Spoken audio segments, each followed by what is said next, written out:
दिल्ली में चुनाव प्रचार खत्म होते होते बड़ा खेला हो गया है।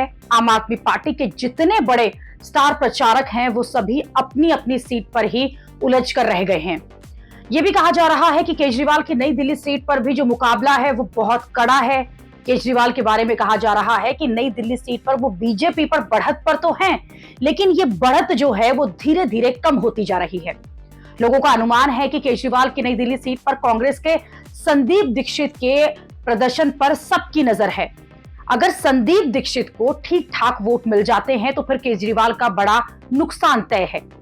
नई दिल्ली सीट पर बीजेपी ने प्रवेश वर्मा को उतारा है, जो पूरा जोर लगा चुके हैं।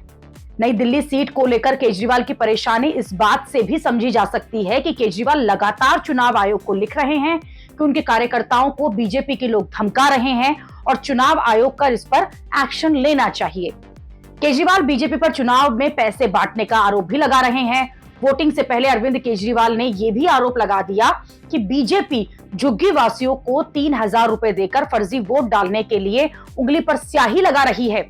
इनकी पार्टी वाले घर घर जाके कह रहे हैं कि 3,000 रुपए ले लो, चुनाव आयोग आपके घर आके वोट डलवा देगा। वो लोग कह रहे हैं आप वोट घर पर डाल देना और बदले में उंगली पे स्याही लगवा लेना, इंक लगवा लेना। ये सुना तो मेरे तो रोंगटे खड़े हो गए, क्योंकि एक बहुत बड़ी साजिश है आपके खिलाफ, बहुत बड़ा षड्यंत्र है। केजरीवाल को उनकी ही सीट पर घेर कर बीजेपी की रणनीति ये है कि अगर दिल्ली केजरीवाल जीत भी जाएंगे और अपनी सीट पर हार जाएंगे तो बीजेपी की कहीं ना कहीं अपनी नैतिक जीत इसे बताएगी।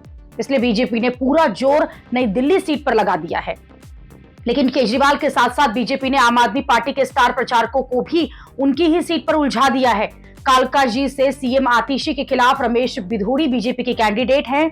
सीएम आतिशी अपनी सीट से बाहर सिर्फ 2 जगह प्रचार करने गई थी। सौरभ भारद्वाज ग्रेटर कैलाश से और गोपाल राय बाबरपुर सीट से बाहर नहीं निकले।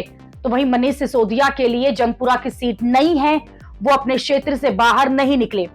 मनीष सिसोदिया को तो केजरीवाल ने डिप्टी सीएम फिर से बनाने का ऐलान कर दिया था, जिससे सिसोदिया के लिए जंगपुरा की सीट निकालना आसान हो जाए। लेकिन ये कहना मुश्किल है कि सिसोदिया का क्या होगा, क्योंकि कांटे की लड़ाई में वो भी फंसे हैं। केजरीवाल अब बहुत मुश्किल चुनाव में फंस गए हैं। इसमें सारा दारोमदार कांग्रेस पर आ गया है। अगर कांग्रेस के अच्छे खासे वोट मिलते हैं तो फिर केजरीवाल के लिए दिल्ली की लड़ाई बहुत मुश्किल हो जाएगी, और वहीं अगर कांग्रेस को वोट कम रहता है तो फिर केजरीवाल के लिए चुनाव निकालना आसान होगा।